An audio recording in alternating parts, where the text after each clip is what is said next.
بسم اللہ الرحمن الرحیم۔ السلام علیکم ویورز،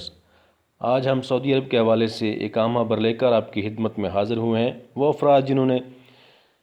پاکستان سے ویکسین لگوائی ہوئی ہے وہ سعودی عرب کیسے واپس جا سکتے ہیں، اس حوالے سے بہت ہی اہم معلومات آپ کی خدمت میں پیش کرنے جا رہے ہیں۔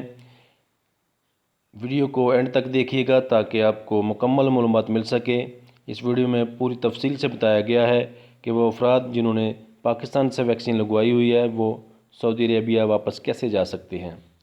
سعودی عرب سے باہر اقامہ ہولڈرز جنہوں نے ویکسین لگوائی ہوئی ہے اور توکلنا پر ان کا سٹیٹس امیون ہے وہ سعودی عرب جا سکتے ہیں۔ اس حوالے سے جوازات کا کہنا تھا کہ وہ افراد جنہوں نے سعودی عرب سے سفر کرنے سے قبل کورونا سے محفوظ رہنے کے لیے مقررہ اور منظور شدہ ویکسین کی دونوں خوراکیں لی ہوئی ہیں اور توکلنا پر ان کا سٹیٹس امیون ہے وہ براہ راست سعودی عرب آ سکتے ہیں، جبکہ وہ افراد جنہوں نے مقررہ ویکسین نہیں لگوائی اور وہ ممنوعہ ممالک سے جہاں سے مسافروں کی آمد پر پابندی عائد ہے آنا چاہتے ہیں تو انہیں چاہیے کہ وہ 14 دن کسی ایسے ملک میں گزارنے کے بعد سعودی عرب آئیں جن پر پابندی عائد نہیں ہے۔ تاہم انہیں مملکت آنے سے قبل PCR ٹیسٹ کروانا ہوگا جو کہ سعودی عرب آنے سے کم از کم 72 گھنٹے قبل ہونا چاہیے۔ ایسے افراد جنہوں نے سعودی عرب میں لگائی جانے والی ویکسین نہیں لگوائی بلکہ WHO سے منظور شدہ ویکسین لگوائی ہے جو سعودی عرب میں نہیں دی جاتی، انہیں مملکت آنے کے بعد ایک بوسٹر ڈوز لگانی ہوگی۔ سعودی عرب آنے والے غیر ملکیوں کو چاہیے کہ وہ سعودی عرب پہنچنے سے قبل قدوم ایپ پر اپنا اندراج کروائیں جس کے ذریعے ویکسین اور قرنطینہ کے حوالے سے دیگر معاملات اپ ڈیٹ کرائے جا سکیں گے۔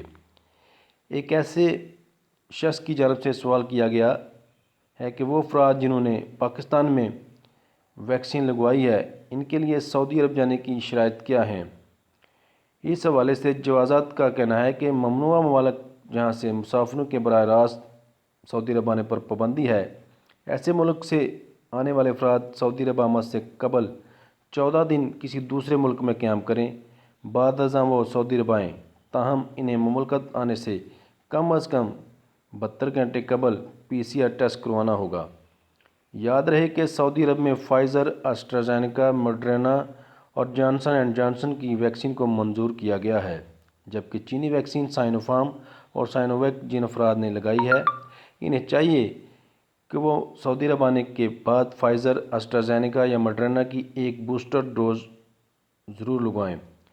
سعودی عرب میں خروج عہدہ کے قانون کے حوالے سے ایک شخص نے دریافت کیا کہ سال 2018 میں چھٹی پر آیا تھا، بعد میں واپس نہیں گیا، کیا اب جا سکتا ہوں؟ اس حوالے سے جوازات کا کہنا تھا کہ خروج عہدہ کا قانون واضح ہے، جو تارکین خروج عہدہ پر جا کر مقررہ مدت میں موجودہ کرونا حالات کے علاوہ واپس نہیں آتے انہیں 3 سال کے لیے سعودی عرب میں بلیک لسٹ کر دیا جاتا ہے۔ ایسے افراد جو خروج عہدہ کے قانون کی خلاف ورزی کے مرتکب ہوتے ہیں اگر وہ مقررہ مدت کے اندر سعودی عرب آنا چاہتے ہیں تو وہ اپنے سابق کفیل کے دوسرے ویزے پر ہی سعودی عرب واپس آ سکتے ہیں۔ علاوہ ازیں ایسے افراد کے لیے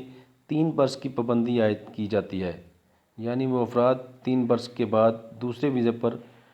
اگر سعودی عرب آئیں تو ممکن ہو سکتا ہے۔ تو دوستو یہ تھی آج تک کی اہم خبر۔ امید ہے ہماری یہ ویڈیو آپ کو پسند آئی ہوگی۔ اگر یہ ہماری ویڈیو آپ کو پسند آئی ہو تو اس کو لائک کیجیے گا، شیئر کیجیے گا، اور جن دوستوں نے ابھی تک ہمارے یوٹیوب چینل کو سبسکرائب نہیں کیا ان سے گزارش ہے کہ ہمارے چینل کو سبسکرائب کر دیں اور گھنٹی کے بٹن کو دبا دیں تاکہ ہماری ہر آنے والی ویڈیو آپ تک سب سے پہلے پہنچ سکے۔ شکریہ، اللہ حافظ۔